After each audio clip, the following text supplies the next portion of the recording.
बोलो श्री प्राणनाथ प्यारे की जय। बोलो श्री सतगुरु महाराज की जय। पद्मावती पुरी धाम की जय। सर्व सुंदर साथ की जय। प्रथम लागू दो चरनी को, धनिये न छुड़ायो खिन। लाख तली लालेड़िया, मेरे जीव के यही जीवन। इन पांव तले पड़ी रहूं, धनी नजरी खोलो बातूं। पलना वालों निरीखूं नेत्रे, मेरे जीव के यही जीवन। मेरे जीव के यही जीवन। बोलो श्री प्राणनाथ प्यारे की जय। बोलो श्री सतगुरु महाराज की। सुंदर साची, आज मैं एक भाव रखने जा रही हूँ। कल जैसे कृष्णा जी ने बोला था, अब उठ जागे अरू मेरी, तुझे तेरे पीयू ने जगाया है। तो एक इसी तरह से मैं एक भाव जो है वो बोल रही हूँ। बहुत दिनों के बाद बोली कि कैसा बोला जाएगी, ये रची जानते हैं। जागरी जागरी मेरी सूरत सुहागिन। जागरी मेरी सूरत सुहागिन। रैन गई अब काहे को सोवे, रैन गई अब काहे को सोवे। हीरा जन्म अमोलक खोवे, हीरा जन्म अमोलक खोवे। नींद निगोड़ी त्यागरी, जागरी मेरी सूरत सुहागिन। जागरी मेरी सूरत सुहागिन। बाह पकड़ तो है आप जगावे, बाह पकड़ पिया आप जगावे। सुख निज घर का रास्ता बतावे, सुख निज घर का रास्ता बतावे। धन धन मेरे भागरी, जागरी मेरी सूरत सुहागिन। जागरी मेरी सूरत सुहागिन।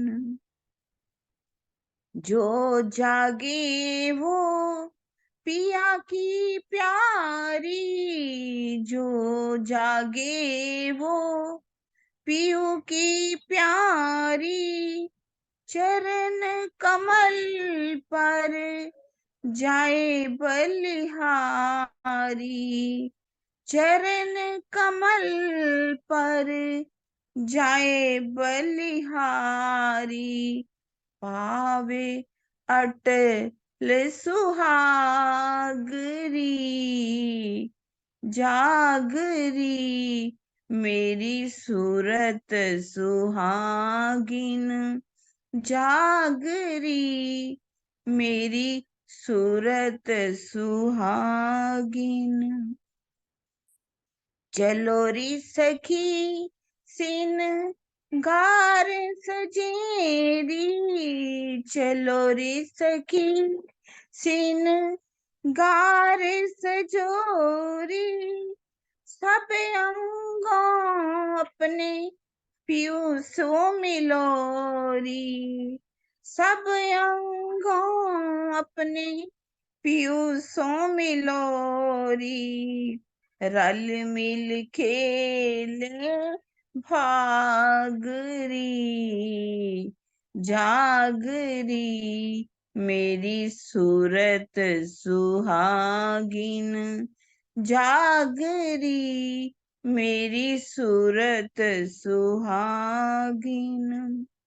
कहत मुकंद धनी मिले हम सो, कहत मुकंद पिया मिले हम सो, जगत की प्रीति त्यागरी, जगत की प्रीति त्यागरी, जागरी मेरी सूरत सुहागिन, जागरी मेरी सूरत सुहागिन, जागरी।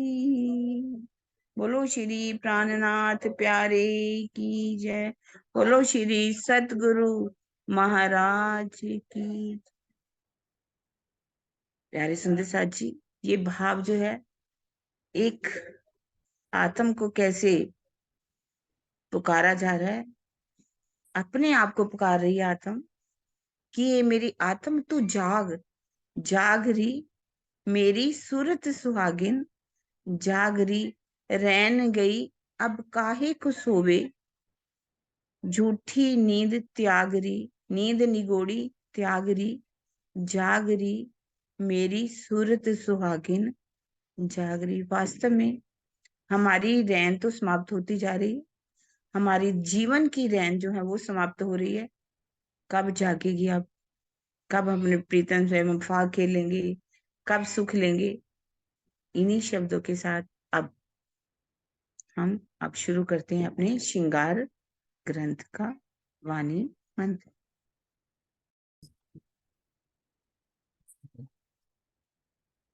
बोलो श्री प्राणनाथ प्यारे की जय, सतगुरु महाराज की जय। प्रणाम जी सुंदर साथ जी। प्रकरण 24 चल रहा है हमारी और चौपाई है 65। ठीक है, चलते हैं, पढ़ते हैं। पर पाक पानी से न होइए ना कोई और उपाय, होए पाक मदद तौहीद की, हक्के लिख भेजा बनाए। जल द्वारा शरीर को धोने से जीव या आत्मा पवित्र नहीं होती। धामधनी ने वेद कतेब के ग्रंथों में ये बात लिखवा दी है कि यदि स्वलीला अद्वैत परमधाम का प्रेम आ जाए, वेद कतेबों में लिखा है कि यदि स्वलीला अद्वैत परमधाम का प्रेम आ जाए, यानी कि सहायता मिल जाए, तो क्या होगा? हृदय पवित्र हो जाता है और इसके अतिरिक्त निर्मल होने का अन्य कोई भी उपाय नहीं है। आगे क्या कह रहे हैं भावार्थ में? किसी नदी या कुंड आदि के स्नान विशेष से स्वयं को पवित्र समझना बहुत बड़ी भूल है। मनुस्मृति में स्पष्ट रूप से कहा गया है कि जल से मात्र शरीर के बाह्य अंग ही पवित्र होते हैं। तो आदिम गात्राणि शुद्ध्यन्ति मनः सत्येन शुद्ध्यति, विद्या तपोभ्याम भूतात्मा बुद्धि जनानीन शुद्ध्यति। यानी कबीर जी का ये कथन और क्या है कि बरस्या बादल प्रेम का, भीजी गया सब अंग, यही स्पष्ट करता है कि मात्र प्रेम द्वारा ही हृदय को निर्मल किया जा सकता है। अब आगे बढ़ते हैं कि फेर फेर हक अंग देखिए, जो याद आवे निस्बत, है अनुभव तो एक अंग का जो हमेशा वाहिदत। हे मेरी आत्मा, तू अपने प्राण वल्लभ के अंगों की शोभा को बार बार देख, जिससे हमें अपने मूल संबंध की याद आ जाए। धामधनी के किसी भी अंग की शोभा का अनुभव सभी अंगों की शोभा का अनुभव है, क्योंकि वहां सर्वदा एक दिली की लीला है। श्री राज्य के सभी अंगों की शोभा समान है, क्योंकि वहां क्या होती है, एक दिली होती है। कोई भी अंग किसी अन्य अंग से कम या अधिक सुंदर नहीं है। इसीलिए किसी एक अंग की शोभा का आनंद मिलने पर सभी अंगों की शोभा का आनंद प्राप्त हो जाता है। ये हम कैसे समझ सकते हैं इस बात को, कि यदि हम किसी एक अंग की शोभा का हमें आनंद मिल रहा है तो सभी अंग हमें कैसे आनंद मिलने लगेगा, इसको हम कैसे समझ सकते हैं। कह दिया, लेकिन इसको समझेंगे कब हम, कि कैसे, समझाओ मेरे को। कि मान लो एक अंग की शोभा का हमने आनंद लिया तो सभी अंगों का आनंद कैसे मिल गया। हाँ जी, प्रणाम जी। मैं प्रणाम जी। सोचने की कोशिश करती हूँ हाँ बताओ। कि कोई हमारे को यहाँ का हमारा बहुत प्रिय मित्र होता है, तो हमें वो बहुत दिनों बाद मिलता है और हम उसको देखते हैं, लेकिन हमारी वो आंखों को ही सुख नहीं मिलता, हमारा पूरा शरीर खुश हो जाता है कि वो मिला हम्म। है। पूरे हम्म। शरीर में खुशी आती है ना, हर अंग में खुशी आती है, तो ये बहुत दिनों बाद हम्म। है।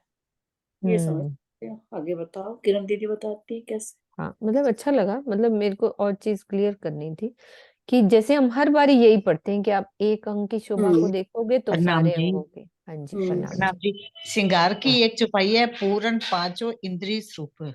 हम्म। एक में बल पांच का, मतलब पूरी चौपाई मुझे अब याद नहीं है। ऐसी हम्म। ही चौपाई है जिसमें जैसे रज्जु के एक अंग में सभी अंगों का सुख मिल जाता है।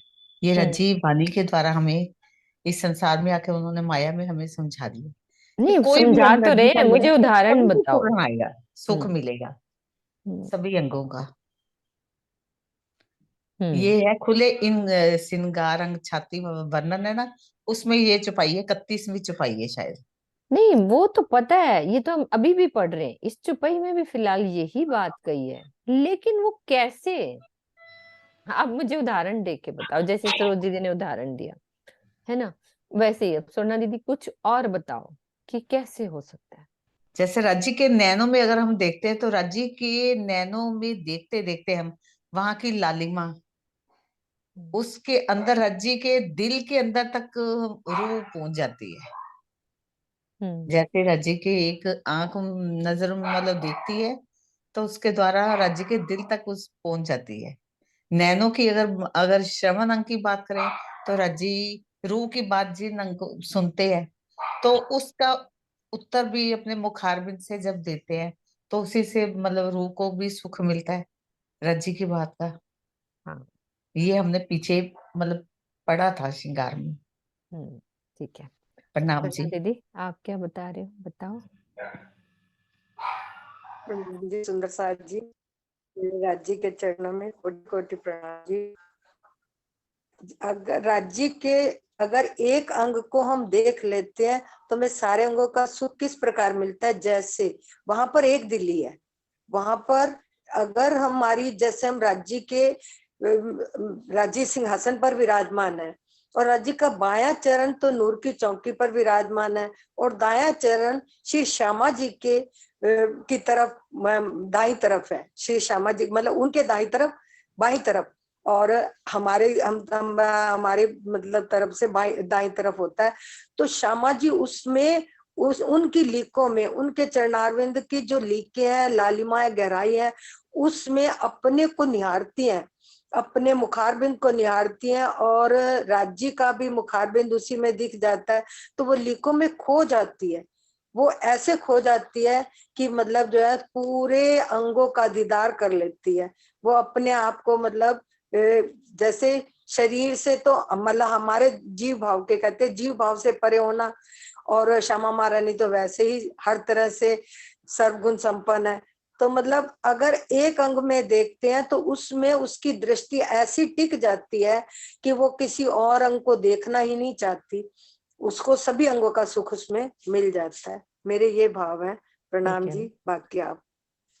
हाँ ठीक है। चांदनी, आप क्या कह रहे हो? कुछ और, मुझे कुछ और सुनना है और अच्छे से। चांदनी कहाँ चली गई? रेजेंट किया हुआ था ना। चलो जयश्री बहन आप बोलो। प्रणाम जी, मैं भी ऐसा कहती हूँ कि जब हम एक वृक्ष के तने में जो पानी डालते हैं तो पूरा वृक्ष अपनी तरह हरा रहता, जैसे वृक्ष के तने में पानी डालते हैं। आपके पीछे आवाज आ रही है कुछ, है ना? क्लियर नहीं आ रही आवाज। एक मिनट। हम्म,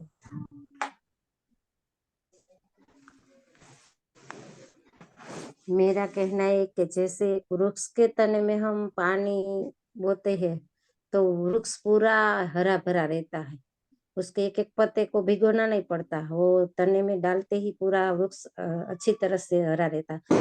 वैसे ही हमारी धनी की एक एक अंग इंद्रियों में इतना गुण भरा पड़ा है कि उसकी एक जैसे कि हमें नवमी भौम राज्य महाराज दूरदर्शी का दिखाते, तो एक उंगली से वो दिखाते तो हमारा नजर धनी की उंगली की नखून में भी रह जाता है, तो सब कुछ हमें शांति मिल जाती है हमारे दिल को उसकी एक चीज बताने से।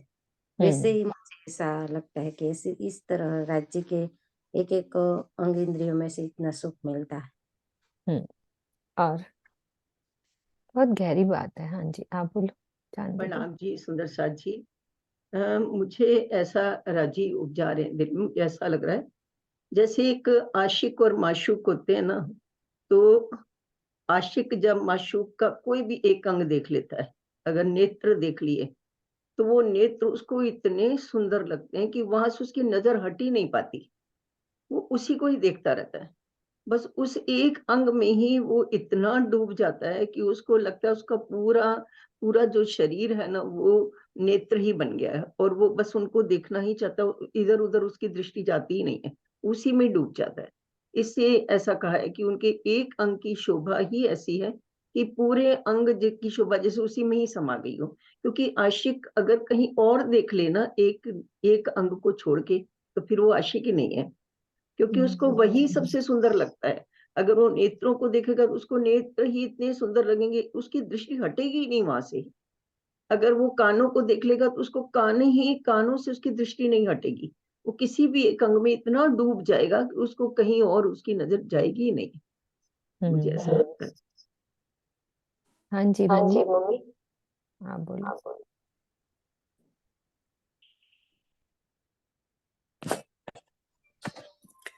मैं यही तो कह रही हूँ, भावार्थ में बहुत अच्छा लिखा हुआ है कि सब अंगों की शोभा जो है ना सब बराबर है। क्या फिर क्या करते हैं कि अगर हमने किसी भी अंग को या किसी के भी देख लिया ना, तो फिर दूसरी नजर देखने की इच्छा भी नहीं करती है, उसी में ही वह मगन रहता है, उसी में ही राज्य को प्राप्त कर लेता है, उसी में ही उसकी शोभा उसकी नूर सभी उसी में उसको दिखाई देती है, वो उस माया से भी दूर हट जाता है। इतनी शोभा राजी महाराज ने इन्हें एक एक अंग में इतना प्यार इतनी शोभा वर्णन की है। मैं तो इतना कह रही हूँ कि भावार्थ में सब कुछ देख। ठीक है ठीक है। हाँ सुन कृष्णा दीदी। मतलब कि वहां की हर चीज एक एक कण भी है ना, कहते हैं ना वो सब क्या है, राज्य ही है, मतलब और कुछ है ही नहीं है। तो इसलिए जो अगर कोई आँख कान मुंह मतलब सबका संपर्क राज्य के साथ ही है, तो इसलिए उनको मतलब हर चीज का, जैसे अगर आंखों से भी देखो, जैसे हम ही कोई चीज ना देखें आंखों से देखेंगे तो उसका टेस्ट, अगर खाने वाली चीज होगी तो उसका टेस्ट भी हमें अंदर जीभ के अंदर भी आ जाएगा, हमें मिल जाएगा। और कई बार हम कानों से भी सुनते हैं तो उसका भी हमें टेस्ट आ जाता है, कोई चीज हो तो, जैसे कोई खाने वाली चीज ही मान लो, तो जहाँ किसी के बारे में कोई बात करे तो वो हमारे आंखों के सामने उसका मतलब सीन आ जाता सामने। तो मतलब ऐसे ही हमारे भी शरीर को ऐसे थोड़ा सा लगता है, पर वो राज्य तो वहां पर हर चीज राज्य ही है ना। चाहे आंख, कान, मुंह, चाहे कोई कन भी है, रेता का कन भी है, हर चीज राजी है। तो मतलब इसलिए उनका हर चीज का हर कहते हैं। और एक एक चीज, एक कन भी होता है ना, वो भी अपने आप में पूर्ण है, पूर्ण सच्चिदानंदी है, एक कन भी है। तो पूर्णता में मतलब होता है कि हर चीज उनको अनुभव होगा, फील होगा। हम्म। हाँ जी किरण दीदी, कुछ और अंदर वाला बताना चाहते हो? नहीं आप नहीं, बताओ सबने आप। वैसे ना हो लगभग गया। देखो ठीक ही बताया। मैं फिर भी थोड़ा सा एक ऐसे ही हम्म। बोलती हूँ हम्म। कि परम धाम में जैसे कि हर चीज के गुण एक जैसे हैं। कोमलता है, निर्माई है, जय सौंदर्य है, माधुर्यता है। हर कण कण में, क्या हर अंग अंग में वो भरी हुई है। तो उसके राज्य के एक एक अंग की भी शोभा उसके अंदर हृदय में इतनी चुभ जाती है। रोम रोम में, रोम में रम रिया पीयू आशिक के अंग, इश्क के लिए ऐसा हुआ कोई हो गया एक के अंग, कोई अलग हम्म। नहीं रह रहता। जैसे कि एक मेरे को एक स्टोरी याद आ रही थी, लैला मजनू। हम्म। लैला मजनू, लैला का, मजनू जो है लैला से इतना प्यार करता है, उसको कुछ दिखाई नहीं देता, भागता रहता है, भागता रहता है। और उसको एक बहुत बड़ा सूर लग जाता है। जब डॉक्टर के पास लेकर के उसको जाया जाता है, तो वो कहते हैं कि इसका ना ऑपरेशन करना पड़ेगा इसको निकालने के लिए। तो उसको जैसे निकालने के लिए वो तस्कर, जो कहते हैं ना, एक चुभोने वाला होता है, उसको चुभोने लगते हैं। तो वो रोने लगता है, नहीं नहीं नहीं नहीं, ये चुभाना नहीं। कहते तू तो डरता नहीं है, तू पहाड़ों में घूमता है, हाथियों से, शेरों से, किसी से तुझे डर नहीं लगता। और इतना ये तस्कर जो तुझे चुभा रहे हैं, उससे तुझे क्यों डर लग रहा है? कह रहा कि मेरे रोम रोम के अंदर मेरी लैला बसी हुई है। ये दर्द किसको होगा? मेरी लैला को होगा। ऐसे ही राजी का एक एक अंग की शोभा वो पूर्ण है, और रूह के दिल में वो चुभ जाती है आकर के, क्योंकि उसकी दृष्टि जैसे ही मोल मिलावा में पहुंचती है, जिस अंग को भी देखती है, क्योंकि ये वास्तविकता है कि एक एक अंग पूर्ण है। हर गुण जो है, जैसे राज ने भी बताया और भी सुंदर साध ने बताया, हर अंग में पूर्ण सुख है। तो एक भी काम नहीं, एक दिली होने के कारण इसलिए ये कहा जा सकता है कि अंग अंग जो है वो पूर्ण है। जिस अंग को भी देखती है उसको रूह जाने ही जाते, वही पूर्ण होता है। हर हम्म। चीज सत चितन अंदर, सच्ची बात है, ये सुंदर साथ कह रहे हैं। तो हर हम्म। चीज में वही गुण है भरे हुए। तो उसको हम एक अंग को ही पूर्ण मान सकते हैं। ऐसा नहीं कि एक अंग अधूरा है। हम आंख को देख रहे हैं, जहाँ नासिका को देख रहे हैं, जहाँ श्रवण अंगों को देख रहे हैं, जहाँ छाती को देख रहे हैं, तो उसमें ऐसा लगेगा पूर्ण स्वरूप। एक चौपाई है, हम्म। चारों जोड़े चरण की, ए हम्म। जो अर्श भूखन, ए लिए हृदय मिने, आवत स्वरूप पूरन। रूप। अगर हम्म। चारों जोड़े चरणों को भी देख रहे हैं ना, झांझरी घुंघरी काम भी करना में, तो उनको ऐसा लगता है, वाणी कह रही, आवत स्वरूप पूरन। लगता है कि पूर्ण स्वरूप ही उनका हृदय में आकर के चुभ गया। हम्म। इसलिए ऐसा नहीं कि एक अंग अधूरा है तो एक, हाँ, वो पूरी उम्र निकल जाती है, एक अंग से ही नहीं निकल पाती। राज्य जब मेहर करते हैं तो उसको दूसरा अंग दे देते दिखाते हैं। ठीक है, चलते आगे। ताथे तू चेत, ताथे लिख दिया आगे, ताथे तू चेत रू अरस की ग्रहे अपने हक के अंग, रहो रात दिन सोहबत में हक खिलवत सेवा संग। इसीलिए वो कह रहे हैं ना, एक दिली है सब अंग ऐसे, तो क्या कह रहे हैं, इसीलिए मेरी आत्मा अब तू सावधान हो जा। हमें महामती जी कह रहे हैं कि अब हम सावधान हो जाएं। क्या करना है हमें? अपने प्रीतम के अंगों की शोभा को अपने धाम हृदय में बसाना है। कैसे?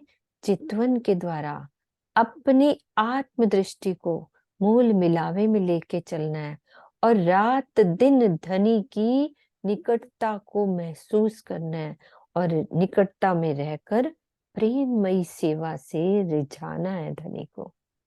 तो इसीलिए ये कहा है कि जो खावन अर्स अजीम का, ए हक नूर जमाल, आए तले झरोके झांकत दीदार को नूर जमाल। अक्षरातीत श्री राज जी संपूर्ण परम धाम के प्रीतम हैं। अक्षर ब्रह्म प्रतिदिन उनका दर्शन करने के लिए चांदनी चौक में आते हैं तथा तीसरी भूमिका के झरोखे के नीचे खड़े होकर दीदार करते हैं, है ना। कैसे? जाके पल थे पैदा फना, कई दुनी जिमी आसमान, सो आवत दायम दीदार को, ऐसा खावंद नूर मकान। अक्षरधाम के प्रीतम कौन है? अक्षर ब्रह्म। उनकी महिमा ऐसी है, कैसी कि उनके एक पल मात्र में अनेक ब्रह्मांड वो उत्पन्न कर देते हैं और लय भी हो जाते हैं, उनकी इतनी पावर है। तो वे भी श्री राज जी का दर्शन करने के लिए प्रतिदिन चांदनी चौक में आते हैं। तिन चाया दीदार रूहन का, तिन मतलब अक्षर ब्रह्म जी ने दीदार चाहा, जो रूहें बीच बड़ी दरगाह, ए मरातबा मोमिनो जिन वास्ते हुक्म हुआ। ऐसे अक्षर ब्रह्म जी ने उन ब्रह्मात्माओं का दर्शन चाहा जो परम धाम के रंग महल में रहने वाली है। इतनी बड़ी महिमा, ये हमारी ब्रह्म सृष्टियों की इतनी बड़ी महिमा है कि उनका दर्शन यानी कि दर्शन पाने की आकांक्षा अक्षर ब्रह्म के अंदर भी प्रकट होती है। उनकी इच्छा को पूर्ण करने के लिए ही माया के इस खेल को बनाने का हुक्म हुआ। अक्षर ब्रह्म ने परमधाम की प्रेममय लीला को देखने की इच्छा की थी और इधर सखियों ने भी माया की लीला देखने की इच्छा की थी। इसीलिए ही ब्रिज रास और जागनी का ब्रह्मांड बनाने का आदेश हुआ।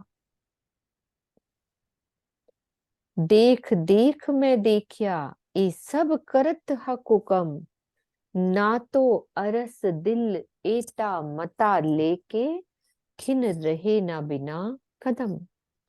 इस संपूर्ण लीला को देखकर मेरे हृदय ने यही निर्णय लिया कि ये सब कुछ राज्य का हुक्म ही कर रहा है, अन्यथा आत्माओं के धाम हृदय में जब परम धाम की अखंड निधियां आ जाती हैं तो ऐसी स्थिति में धनी के चरणों के बिना आत्मा पल भर के लिए भी इस संसार में नहीं रहना चाहेगी। तो ये उनका हुक्म है जो हमें यहाँ रखा हुआ है। हक्के अरस लिखिया मेरे दिल को, क्यों रहे रू सुन सुकन, एक दम ना रहे बिना कदम, पर रूहों ठौर बैठा हक इजन। एक एक चरण को ढंग से हम सुनेंगे, चुपई में क्लियर हो जाती है बात कि धाम धनी ने मेरे दिल को अपना धाम कहा है। मेरी आत्मा इन वचनों को सुनकर इस संसार में भला कैसे रह सकती, कैसे हम मन लगा सकते हैं संसार में कि जिनके दर्शन करने के लिए अक्षर ब्रह्म आते हैं और वो धनी कह रहे हैं कि मैं रूहों के दिल में रहता हूं, और वो अक्षर ब्रह्म जिनके एक इशारे से करोड़ों ब्रह्मांड बन के मिट जाते हैं। तो ये वचन सुनकर हमें संसार में कैसे रहना है। यद्यपि मेरी आत्मा धनी के चरणों के बिना एक पल भी इस संसार में नहीं रह सकती, लेकिन वो क्या करे, उनकी जगह तो अक्षरातीत का हुक्म ही लीला कर रहा है। तो इस चौपाई के दूसरे चरण में क्या कहा है? रू, ये देखो, क्यों रहे रू सुन सुकन। शब्द से तात्पर्य परात्म की प्रतिबिंब स्वरूपा आत्मा से है, जो धनी के हुक्म से इस संसार में आई है। इसीलिए इसको क्या कह देते हैं? हुक्म की रूह या आत्मा कहा जाता है।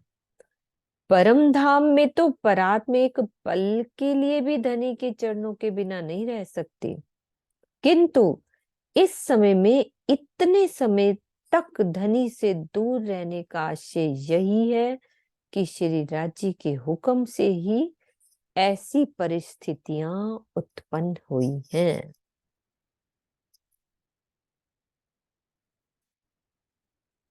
हुक्म कहे सो हुक्मे, अरस बानी बोले हुक्म, रूहो दिल हुक्म क्यों रह सके, ए तो बैठी तले कदम।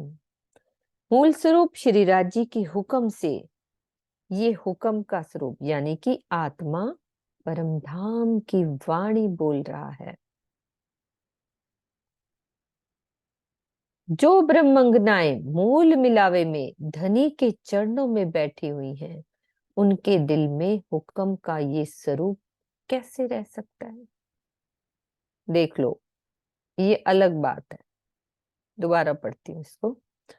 हुक्म कहे सो हुक्म, अरस बानी बोले हुक्म, रूहों दिल हुक्म क्यों रह सके, ए तो बैठी तले कदम। मूल स्वरूप श्री राजी के हुक्म से ये हुक्म का स्वरूप परम धाम की वाणी बोल रहा है। जो ब्रह्मंगनाएं मूल मिलावे में धनी के चरणों में बैठी हुई हैं, उनके दिल में हुक्म का ये स्वरूप कैसे रह सकता है? यद्यपि परम धाम में श्री राजी के हुक्म से ही सारी लीला होती है। इस संबंध में श्री मुखवाणी का कथन क्या है? हक के हुक्म किया वतन में, सो उपजत अंग असल, खिलवत की है चौपाई। किंतु चौपाई में क्या कहा जा रहा है? इस चौपाई में परात्म के दिल में हुक्म के ना रहने की बात का आशय ये है कि इस खेल में हुक्म का जो स्वरूप, परात्म का प्रतिबिंब स्वरूप, धनी से वियोग की स्थिति को भी सहन करता जा रहा है, वैसा परात्म के दिल के लिए संभव नहीं है। इस चीज को क्लियर करो। बहुत ही गहरी बात कही है ना दीदी? मेन यहां से बात है कि रूहों दिल हुक्म क्यों रह सके, ए दिल बैठी तले कदम। क्या समझ में आया? खाली सुन रहे ना सुंदर साथ जी? क्या समझ में आया? नीरू दीदी खोलो, नीरू दीदी आप। दोबारा पढ़ना है इसका पूरा? हाँ, मैंने 2 बार पढ़ा। 1 मिनट रुको, नीरू दीदी क्या कह रही है अभी पढ़ती हूँ दीदी। सब पहले ध्यान से, मैं एक एक शब्द को धीरे धीरे पढ़ती हूँ। 2 बार पढ़ा मैंने, आराम से सब सुनो, क्योंकि ये कुछ अलग बात कही है धनी ने। हाँ नीरू दीदी बोलो। जैसे कि मुझे जो शऊर आ रहा है कि जैसे कि हम सबको मालूम है कि यहाँ जो हमारी रूह या आत्मा, उसको हुक्म का भी नाम देते हैं कि धनी का हुक्म ही कार्य कर रहा है, उसको हुक्म भी मानते हैं हम। लेकिन वो ये कह रहे हैं कि यहाँ के तनों में जो रूह के ऊपर तो उसको हुक्म कार्य कर सकता है, लेकिन परम धाम में, क्योंकि यहाँ हुक्म आत्मा है, परम धाम की वाणी सुन के भी यहाँ रह पा रही है, लेकिन परम धाम में यही हुक्म, यही रूह, तो वहां ये हो नहीं सकता ना, क्योंकि वहां तो हम अलग ही नहीं है, वहां तो हमारा अंग स्वरूप भी धनी का ही अंग है। वहां एक अलग से हुक्म हम अपने अंदर नहीं अनुभव कर सकते ना, वो तो धनी का ही अंग स्वरूपा है ना हमारी परात्म तो। और यहाँ हमें वियोग से है ना ये पड़ रहा है। जीव है ना, इसमें तो जीव के ऊपर रूह बैठी है, रूह के धाम हृदय में हुक्म कार्य कर रहा है, राज्य का है, जो मुझे ऐसा मतलब जो समझ में आ रहा है। लेकिन परम धाम में तो जो हमारा अंग रूप स्वरूप है, वो राज्य वहां का ही है, राज्य का ही अंग है ना, तो उसमें तो हुक्म कैसे, मतलब वहां तो हम एक क्षण के लिए भी राज्य से ना अलग है, बस ये ज्ञान हमें वहां नहीं था, अब वो ज्ञान हमें यहाँ आके हो गया है। उसका जो भी निस्बत की मार्फत का ज्ञान हमें अब हुआ है, जो हमें वहां पर नहीं था। लेकिन बात वही है कि लास्ट में जो आप पढ़ रहे थे अर्थ में, लास्ट चौपाई में क्लियर हो गया है कि वो पॉसिबल ही नहीं है ना परम धाम में, तो कि हुक्म हमारे अंदर बैठ के वहां कोई कार्य करे, क्योंकि वो खुद ही राज्य का ही अंग स्वरूप पाए हम वहां पे। तो मुझे लग रहा है। आंसर हो दीदी, हुई क्लियर? हाँ जी, हाँ जी, हाँ जी। हाँ जी किरण दीदी, अनम्यूट करो पहले। वीरू ने बिल्कुल सही ठीक बोला, करा, हाँ बिल्कुल। एकदम समझ आ गई। यहाँ जो है वो आत्मा है जो हुक्म का स्वरूप मान के वो जुदागी सहन करे, लेकिन जो हाँ परम धाम में राज्य के चरणों के तले बैठी हैं वो तो उनको जुदागी नहीं सहन कर सकती ना। वो तो अंगी है ना, वहाँ हम हुक्म तो। नहीं हो सकता ना, वहां हुक्म नहीं चलेगा ना। तो मोस रूप, जो मोस रूप है अपने, झाको के ये पारातम सो पारातम संग लेके बिल से सम का सम, कहने का मतलब वो पारातम जो तन है तो राज्य के तन है, मूस रूप के ही तन है। मूस रूप जो तन है वो जुदागी, वो वो हुक्म का क्या जुदा गए? उनको हुक्म के तन नहीं कहा जा सकता। जो यहाँ आया है वो हुक्म, राज्य के हुक्म से हुक्म के तन रूहें लेकर के बैठी हुई।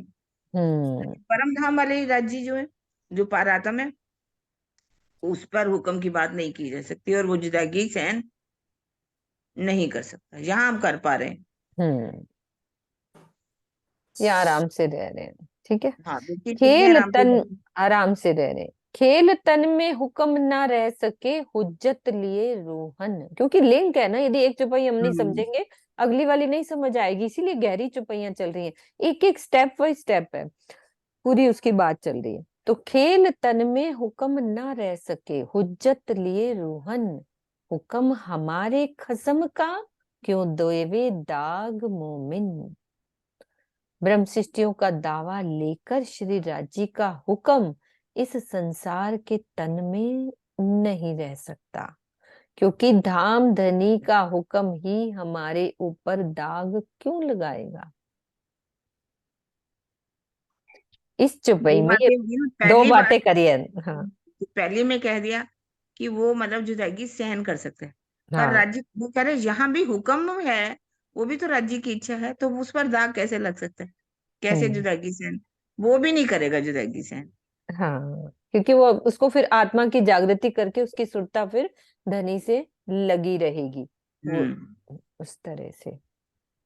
इस चौपाई में बात दर्शाई गई है कि जब धाम धनी हमारे आशिक हैं, तो उनका ही हुक्म हमारे प्रेम के ऊपर दाग क्यों लगने देगा। किंतु हंसी के लिए लीला रूप में ये सब क्यों हो रहा है, इसका स्पष्टीकरण आगे की चौपाई में है। मतलब ये हंसी के लिए क्यों हो रहा है, ये आगे की चौपाई हम लेते हैं। पर हक अरस लज्जत तो पाइए, बैठे मांग्या खेल में जे, सो हुक्मे मांग्या दे हुक्म, हक के करी वास्ते हांसी के।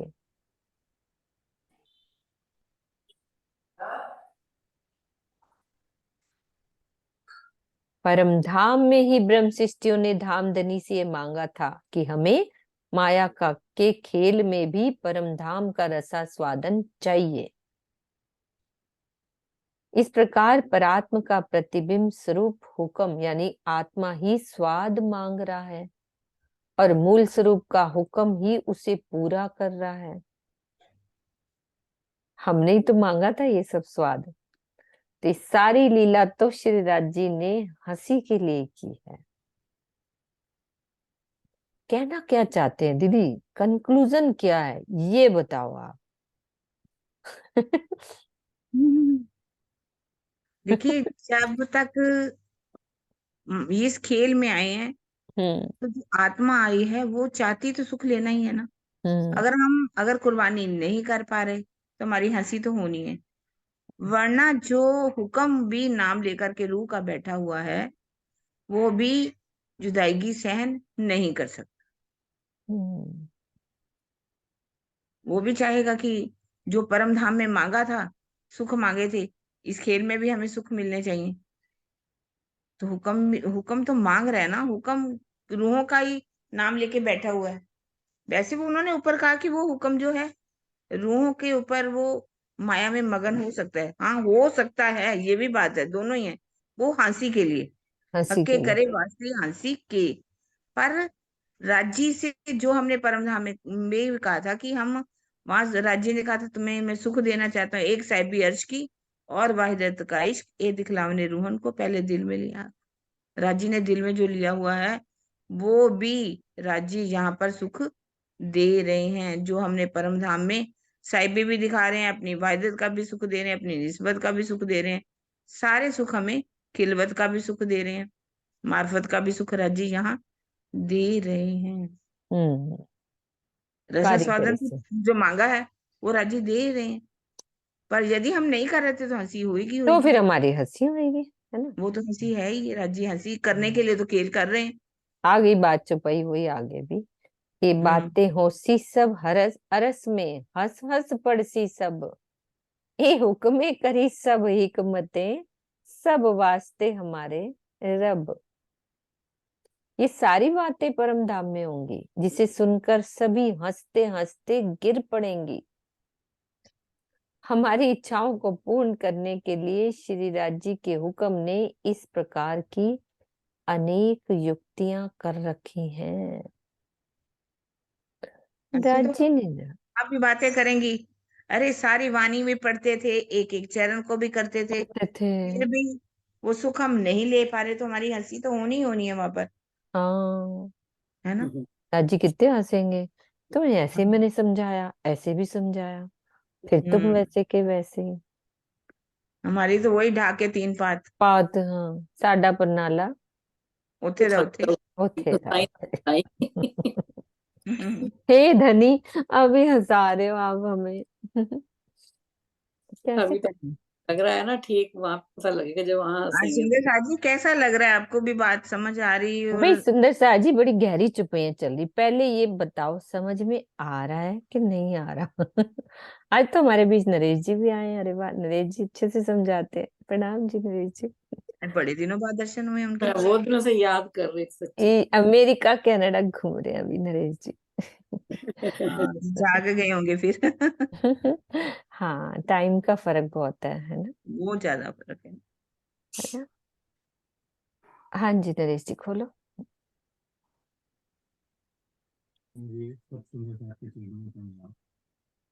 एक्चुअली वही बात है, टाइम का अंतर है। दिल तो फॉलो कर रहा हूँ मैं, कल तक की भी पढ़ी है, वही सुनी है मैंने।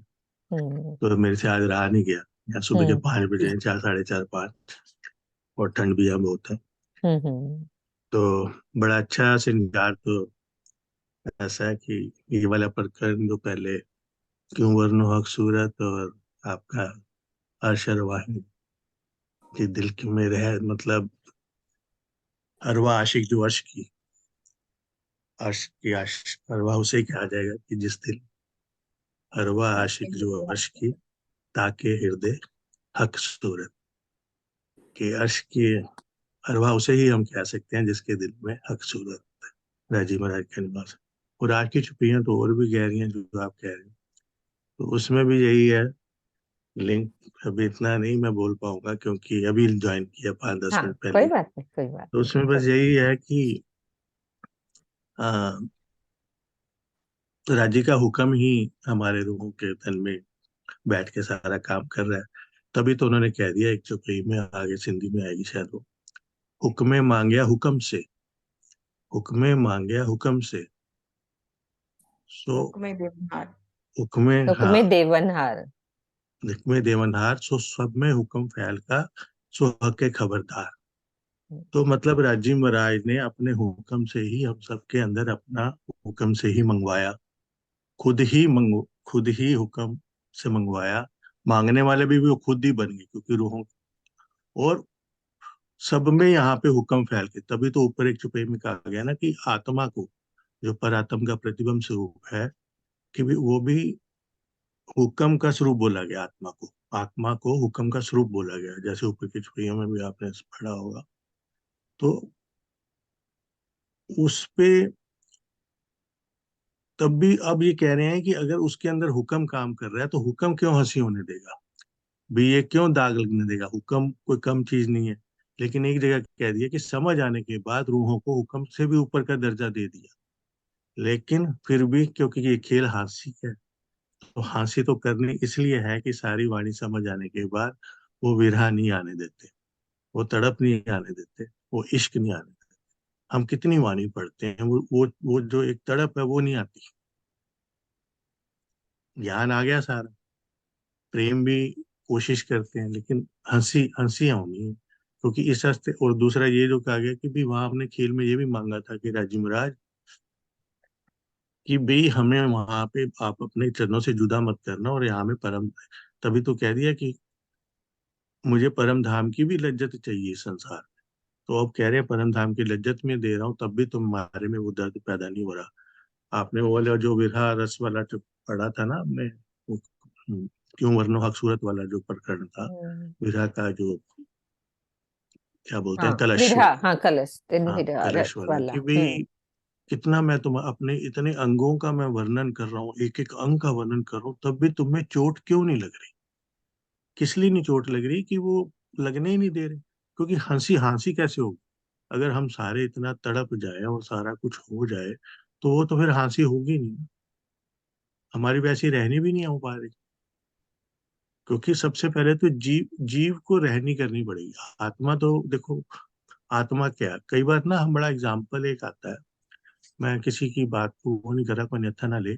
हम ये कह देते हैं कि जैसे हम वहाँ पे भी एक पिक्चर हॉल में मूवी देख रहे हैं, वैसे ही खेल देख रहे हैं हम सपने में, और सब वहाँ बैठ के। नहीं, फर्क है। अगर वो वाला एग्जाम्पल भी हम लें ना, कि हम एक पिक्चर हॉल में बैठ के भी सामने मूवी देख रहे हैं और ये खेल देख रहे हैं, नहीं, फर्क है। हम उसमें क्या है कि अगर पिक्चर पर आत्मा वहां पे बैठ के, उसका आत्मा स्वरूप, वो जो कैरेक्टर चल रहे हैं संसार में, जो जीव है, उनके ऊपर आके बैठ गए हम। खाली देख नहीं रहे इन जीवों को वहां से परात्म से। अगर सिर्फ देख रहे होते वहां, तो वो तो बड़ा सिंपल था। राज्य महाराज हमारी परात्म को फट में हिला सकते थे। लेकिन उन्होंने सूरता, ये जो जीव यहाँ पे हम हैं, उन जो कार्य कर रहे हैं, जिन जीवों वो जीव कार्य कर रहे हैं ना, तभी तो हमें दुख का अनुभव होता है। कोई सुख होता है जीव को या दुख होता है, तभी तो आत्म को अनुभव होता है। क्योंकि उस स्वरूप को आत्मा जो सूरता है पदार्थ की प्रतिबिंब, वो उन जीवों के ऊपर आके बैठ गई है। जहाँ हम संपदा देखते हैं ना, एक सिंपल समझाने के लिए कई बार हम एग्जाम्पल देते हैं, ये हम बॉम्बे में उतरे, बॉम्बे वहां, यहाँ तो हम सो के उठे तो वो चीज खत्म, वो पंचभौतिक शरीर एक मन के विचारों से बना, खत्म। लेकिन यहाँ ऐसा नहीं है। यहाँ क्या हो रहा है कि हमारे जो, तभी तो ये अखंड हो रहे हैं जीव, क्योंकि इनके ऊपर आत्मा आके बैठ गई है। और जब तक वो आत्मा जीव भाव में चलती है, आत्मा का कोई कसूर नहीं, वो जीव भाव में चलती रहती है, तो माया की तरफ है। वाणी क्या कर रही है? उसे जीव भाव से ला रही है परात्म के भाव में, कि धीरे धीरे आत्मा तू परात्म के भाव में होती जा, तू परम धाम को ही देख सिर्फ, तू जीव भाव में मत चल। और या जीव को अपनी तरह से पूरा फिर उस हिसाब से परात्म के भाव में ला रही, इस वाणी को पढ़ पढ़ कर। ताकि हमारे राजी बड़े बहुत प्यार करते हैं हमसे, वो ये चाहते हैं कि मेरी रूहों को हंसी भी ना हो। लेकिन वो हंसी होगी कि आगे आता है, इस मतलब पहले आ चुका है कि भी जितना हिस्सा हमारा रूप है, समझ आने के बाद भी अगर हमारी रहनी नहीं सुधर रही, हमारे में प्रेम नहीं आ रहा है, श्रद्धा नहीं आ रही, विश्वास नहीं आ रहा, समर्पण नहीं आ रहा। क्योंकि इस ज्ञान से क्या हो रहा? ज्ञान क्या करता है? हमें पहचान दे देता है कि कौन है हमारे राज्य में। पहचान आने के बाद क्या होता है? दिल में भाव आता है। भाव आने से क्या है? समर्पण आता है, सेवा आती है। जब तक भाव नहीं आएगा, पहचान नहीं होगी, तो सेवा और समर्पण कैसे आएगा? तो समर्पण आता है। जब पूर्ण समर्पण आ जाता है, पूरा कुछ अपनी मैं छोड़ के हम राजी पे आ जाते हैं, तब जाके हमें, तब भी राजी इतना ही चाहते हैं सब। दर्शन देना ना दर्शन चितवन, मेरा तो मतलब ये है कि 24 घंटे हर पल राजी में अपनी मूल सुरता है कि राखिए, मूल मिलावे मार। माही श्याम श्यामा जी, श्याम जी, प्रणाम। प्रणाम जी। स्वर्णा दीदी पानी पी लो। पानी रखा करो अपने पास सब, है ना। तो श्रृंगार की वाणी चल रही है, हम सोएंगे नहीं, ठीक है। हक मुख हुक्मे देखही, हुक्म दिखावे खेल, हुक्म देवे सुख लदुन्नी, हुक्म करावे इश्क केली। श्री राज जी का हुक्म ही हमें ये माया का खेल दिखा रहा है इस हुक्म से ही हमें प्रीतम अक्षरातीत के मुखार बिंद की शोभा को देखने का सौभाग्य प्राप्त होता है। तारतम ज्ञान का सुख भी धनी के आदेश से ही मिलता है और धाम धनी से प्रेम लीला का संबंध भी ये हुक्म ही कर देता है। अब क्या है, तारतम वाणी से परमधाम के 25 पक्षों तथा श्री राज जी की पूर्ण पहचान एवं उनके हृदय के गुझतम भेदों को जानना ही तारतम का सुख है। ये तो सब सुंदर साथ ने महसूस किया होगा कि ये सुख क्या है। वाणी का 25 पक्ष, राज्य की शोभा श्रृंगार, राज्य के मूल स्वरूप की पूरी हमने कैसे समझे एक एक चीज को, तो यही हमारा सुख है। ये सब राज्य के हुक्म से ही हमें मिल रहा है। हुक्मे जोश गलबा करे, हुक्मे जोर बड़े इश्क। हुक्मे जोश गलबा करे, हुक्मे जोर बड़े इश्क। हुक्मे इलम रखे सुख को, हुक्म प्याले पिलावे माफक। सब जवाब है राजी ने ऊपर वाली चौपाइयों का कि श्री राजी के हुक्म से ही आत्मा में उनका जोश छा जाता है, यानी कि शोर करता है जोश, और हुक्म से ही आत्मा में प्रेम का बल बढ़ता है। हुक्म से ही ब्रह्मवाणी के ज्ञान का वास्तविक जो है वो मिलता है सुख हमें, और वही हमारे आत्मिक सामर्थ्य के अनुकूल प्रेम के प्याले पिलाता है। जैसे जैसे ग्रेस्पिंग पावर होती है ना एक रूह की, उसी हिसाब से राजी वो प्याले पिलाते रहते हैं, है ना जान दीदी।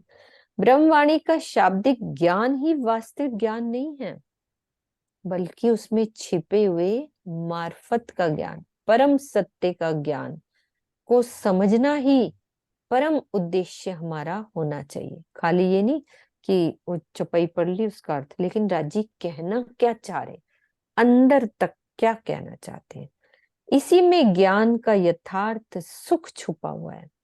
तो ये धाम धनी के हुक्म के बिना संभव नहीं है।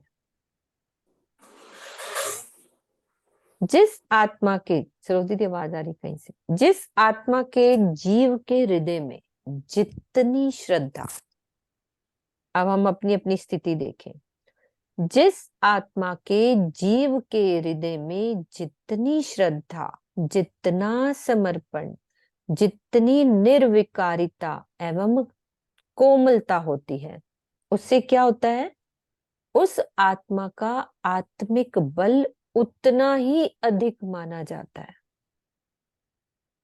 तो जो हमें करना है ना वो बता दिया, और उसी अनुपात में उसे प्रेम रस का पान करने का सौभाग्य प्राप्त होता है। हम ये कहते हैं ना कि हम भी तो उतनी वाणी पढ़ रहे हैं, उसको इतना सुख, क्या पता उसमें कितना समर्पण हो, कितनी श्रद्धा हो, कितनी निर्विकारिता हो, है ना। तो निजधाम में तो सभी आत्माओं का आत्मिक बल समान होता है, लेकिन इस खेल में जीव के संबंध से उनमें भेद दृष्टि की जाती है। तो ये अलग अलग राज्य महाराज देख के कि उसका कितना समर्पण है, उतना उतना ना पात्र जैसा होगा उतना ही देंगे ना। हाँ राज्य इसके उतना लिए कोई प्यार। उदाहरण बताओ संजय साहब जी, जीव ने कौन से जीव ने समर्पण किया, किसने नहीं किया? बीतक की ना, इतनी हाँ शोभा। जी, हाँ बीतक के उसको बता मुझे, जो हमारे मोमिन है उनका बताओ, किस किस ने कितनी श्रद्धा, एक करके कितना। बताइए। याद करते हैं अपन बीतक में।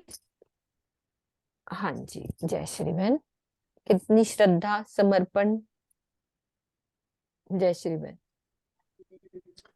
प्रणाम जी।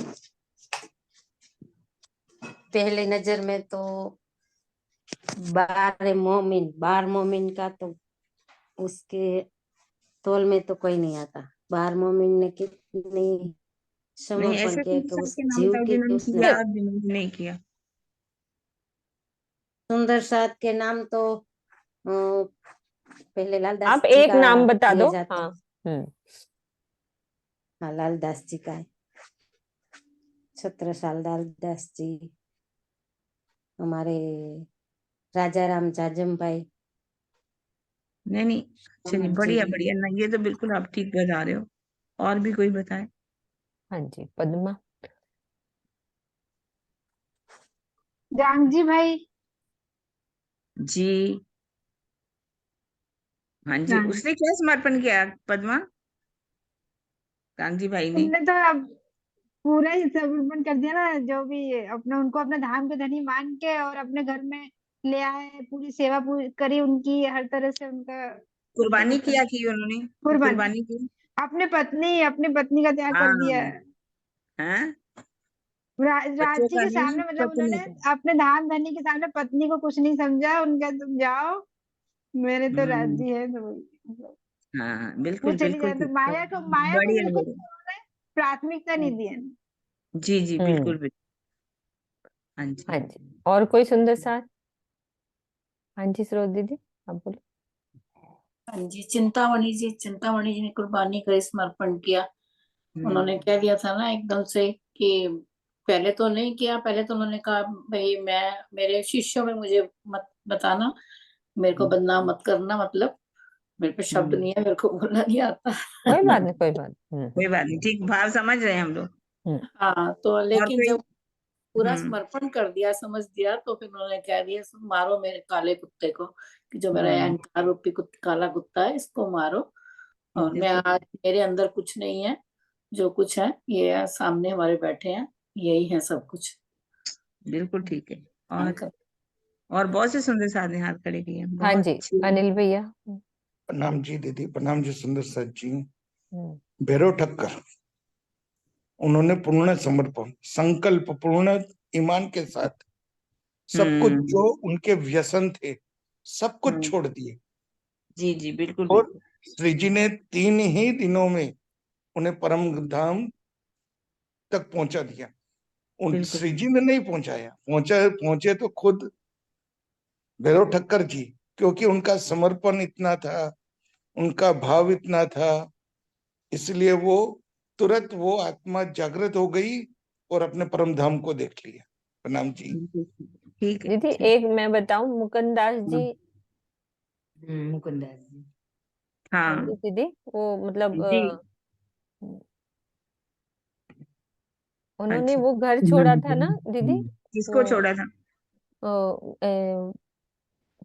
जैसे घर पे आए थे, वही उन्हीं की बात है ना कि भाई प्राणनाथ जी आए हैं। वो किनकी बात हम्म थी जो घर में आए कि कोई तुम्हें बुलाने आया था, प्राणनाथ जी आए थे? वही वो हाँ, कौन थे? वो मुकुंदास मुकद्दर से मुकुंदास दूसरे हैं, वो नेपाल। दूसरे हैं ना, वो उनका नाम क्या था, मैं वही। मलियाबाद वाले थे, वो मुकुंदी मलियाबाद वाले। मुकुंदी। हाँ, वो मैं उनको याद कर रही हूँ, मुकुंदास जी तो हम्म नाम बोल दिया मैं उनकी। कि भाई कैसे? उनकी माँ ने बोला कि कोई आए, प्राणनाथ जी आए थे, तो वो चल पड़े थे। वो किनका नाम क्या था? हैं? उनका नाम मुकंदू क्या? मुकंदू था, मुकंदू। अच्छा। मुकुंदो। मुकुंदो, मुकंदू हाँ वैसे मतलब। खानदास जी था, हाँ पर मतलब उनको नाम मुकंदू कहा गया मुकंदो बाद में। बोलते थे, हाँ नाम मुकंदू। मिलता जुलता था वो। हाँ जी, चांद दीदी। ऐसे नाम मैं थोड़ा सा आपको बताती हूँ, मैं क्या पूछना चाह रही थी। अच्छा पूछो, हाँ जैसे ठीक कि है। मैं चाहती, जैसे शकुंडल और साकुमार, हम्म। शकुंडल के जीव ने कुर्बानी की, हम्म। छत्रसाल जी ने। वो कुर्बानी साकुमार के अंदर आत्म, औरंगजेब के अंदर आत्म तो थी, लेकिन उसके जीव ने कुर्बानी नहीं की, नहीं की थी। समर्पण नहीं किया। और जैसे इंद्रावती जी की आत्मा और रतनबाई की, उनके भी हम्म। जीव है ना, जो कुर्बानी इंद्रावती ने कर दी, जो समर्पण करके दिखा दिया, वो रतनबाई का या भी जीव नहीं कर पाए। नहीं कर पाया। नहीं कर पाया।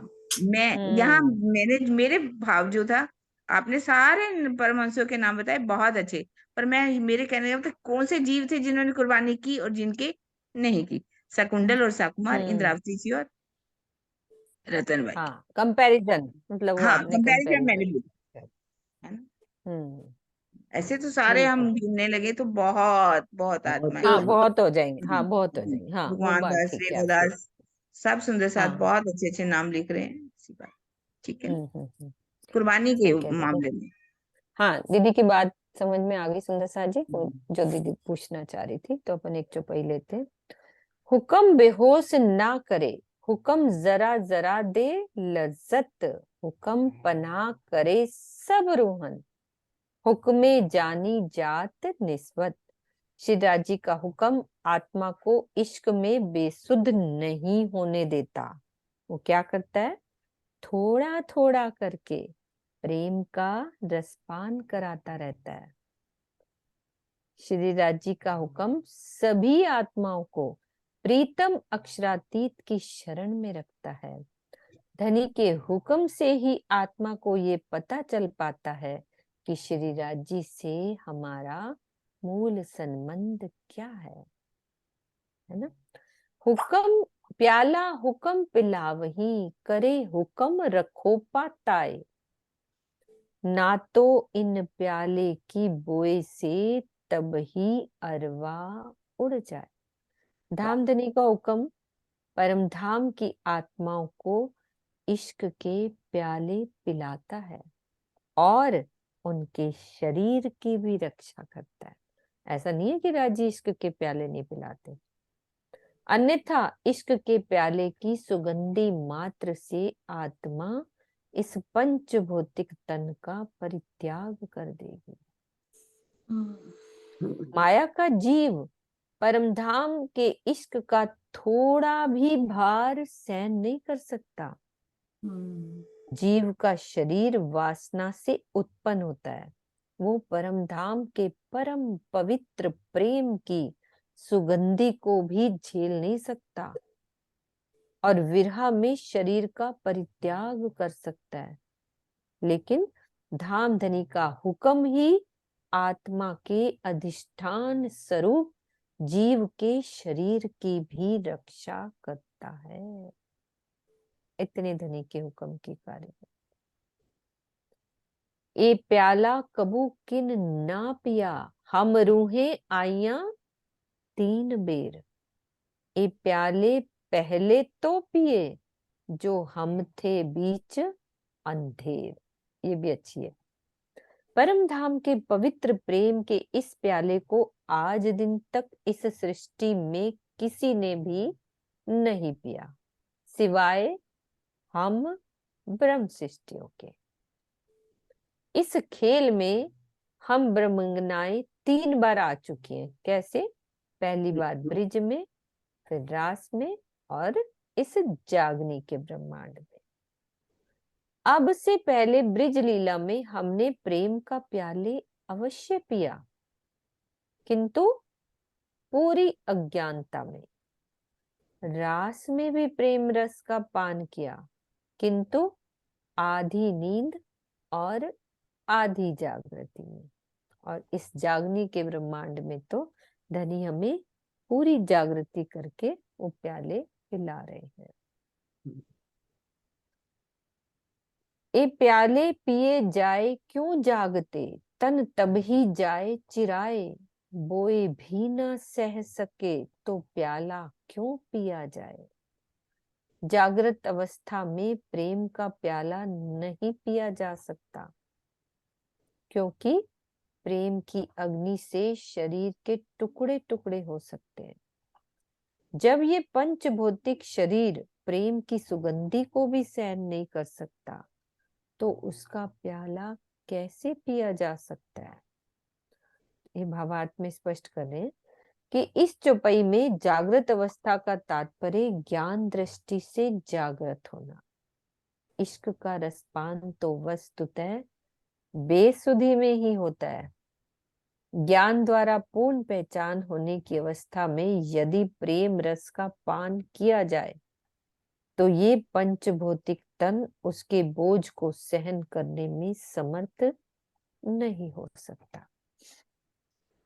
यदि ज्ञान से, खाली ज्ञान से, और वो तो बेसुधी में होता है। चितवन में ही कर सकते हैं ना दीदी, ये वाली बात कहने का भाव ये है ना। हाँ, बेसुध हो जाते हैं ना, जब हमें शरीर की भी सुध नहीं रहती, हाँ, कोई गुण नांग इंद्री हमारी काम नहीं करती, तो दुनिया से बेसुध हो गए, तभी ये इश्क का जो प्याला है तभी पिया जा सकता है। क्योंकि ये ठीक है। पंचभौतिक तन तो उसको सहन नहीं कर पाता, पहले उसको बेसुध कर दिया जाता है। अच्छा। ठीक है, चौपाई चौपाई दोहराते हैं अपन। ए प्याले पिए जाए, क्यों जागते, तन तब ही जाए चिराए, बोई भी ना सह सके, तो प्याला क्यों पिया जाए, तो प्याला क्यों पिया जाए। बोलो श्री प्राणनाथ प्यारे की जय, सद्गुरु महाराज महाराज की जय। प्रणाम जी। राम जी को।